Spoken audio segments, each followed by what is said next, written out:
Right, overhead position. Kettlebell sport, you spend a lot of time in this overhead lockout position now. I'm in the old Ruhr gym. I've only got one kettlebell here, so I'll demonstrate this with dumbbells mostly. But what we get is when a lot of guys go up, say the jerk, even on, maybe not so much on presses, but the jerk with an explosive movement, you can start to feel compression in the lower back. Now,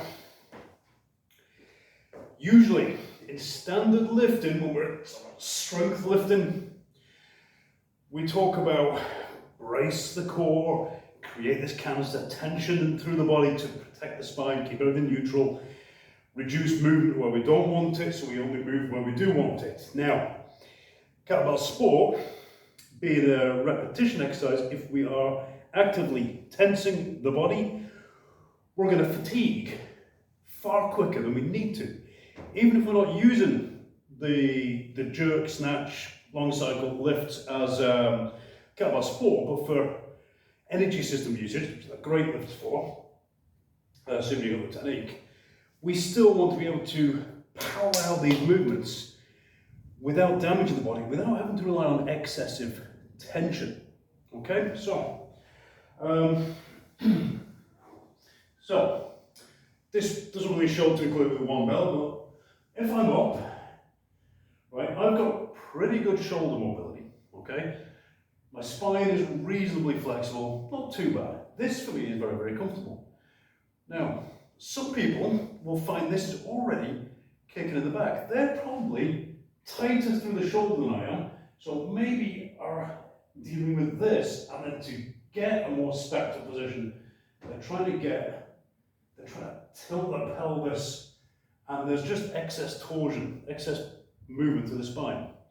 What we're looking for, which, if I line up with this squat rack here, not really going to show too clearly, but that bell should be over my pelvis should be over the center of my foot. Now, my head, in relation to the bell, can be in a variety of places in this vertical plane. Okay?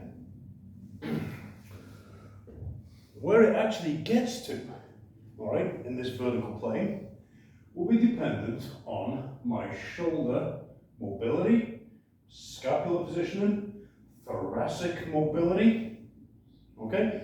Maybe dependent on our pelvic position, which will be individual to the individual by individual. So look. So now, hey, bit different with dumbbells. Let's get this. There we go. Now, if I'm tight, see I'm looking up here. See how that leans me back a little bit. I'm ready to stay looking up. So my head's behind the bells. I might look forward if I'm flexible enough to get the head in front of the bells. There are some lifters with massive expansion of the spine, almost get their chest forward in this position, and their shoulders are way back here. It's mad to look at, beautiful to see. But that's basically it. Playing with head position. Let's put these overhead again.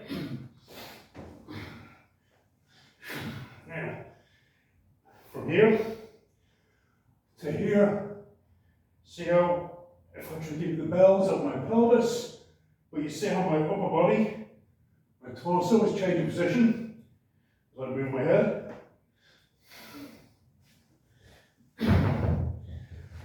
That's what you're going to have to play with in order to find your individual lockout position, okay? Your position is not my position, it's not the next guy's position, okay? All depends on your injury history, your training history, your body morphology, a whole lot of factors. But until you play with it, you don't know. So play.